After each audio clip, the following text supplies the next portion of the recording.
طی چند ساله اخیر در منطقه‌های نزدیک سرحدی کلاب و بختر ولایت خطلون با فرو رسیدن فصل‌های بهار و زمستان هر گونه آفت‌های طبیعی به وقوع آمده. در اکثر موارد راه و کوپرک‌های ماشین‌گذار نیز از استفاده بیرون می‌شوند. البته در چنین حالت‌های غیر چشم‌دوش ساختارهای مربوطه برای سری وقت رسانیدن کمک‌های اولین درجه به مالیه‌های گوناگون مواجه گشته بودند. از همین رو با دستور رهبرت عالی مملکت به طور عاجلی انبار ذخیره‌های احتیاطی بنیاد کرده شد. اون اقلیمی که ما داریم و اون مرزی که ما داریم عمومیت یگانه حادثه‌های طبیعی رخ می‌دهد و سال 2017 در ناحیه درواز از حدود جمهوری اسلامی افغانستان سیل آمد و اون سیلابی که آمد نه تنها به خود حدود جمهوری تاجیکستان ضرر رساند بلکه به همون اهالی که در ولایت بدخشان جمهوری اسلامی افغانستان زندگی میکردند ضرر خود را رسانید و تا آمدن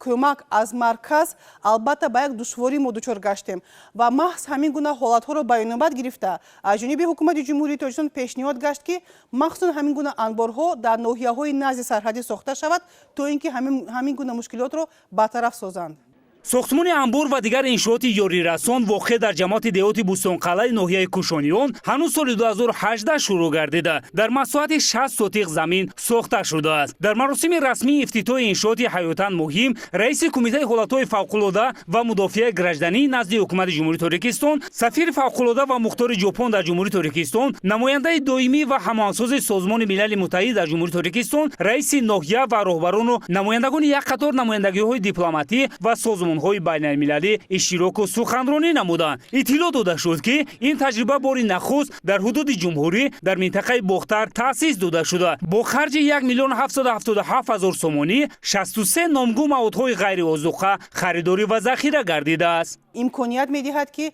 در حالت رخ دادن حادثه‌های طبیعی مخصوصا در ناحیه‌های نزدیک مرزی با جمهوری اسلامی افغانستان در یک فرصت کوتاه آن محصولات غیر آذوقه‌ای که در این انشاءات امروز حضور دارد به اهالی ضرر دیده یاری رسانیده شود و امکانیتی دارد که نه تنها با اون اهالی که در حدود ناحیه‌های نزدیک سرحدی جمهوری تاجیکستان بلکه با اهالی که در خود حدود ناحیه‌های نزدیک سرحدی جمهوری افغانستان هستند یاری رسانند و البته باید ذکر نمود که این گونه یاری با دستگیری شریکان رشد کمیته حالت‌های فوق‌العاده عملی شد و در آینده این گونه انشاءات در حدود ولایت مختار کوهستانی بدخشان هم نیز آغاز می‌یابد. بار نخست در فعالیت کمیته ریاست حالت‌های فوق‌العاده و مدافع گرجدنی در ولایت خطلون با کمک شریکان رشد در ناحیه کوشانیان انبار مخصوص برای نگهداری مال و محصولات نیازی اول برای آسیب دیدگان بنیاد گردیده. در مرحله اول امکان دارند که تا 1000 نفر عائله‌های ضرر دیده را با کمک اولیه که از قبیل رخت خواب، جهاز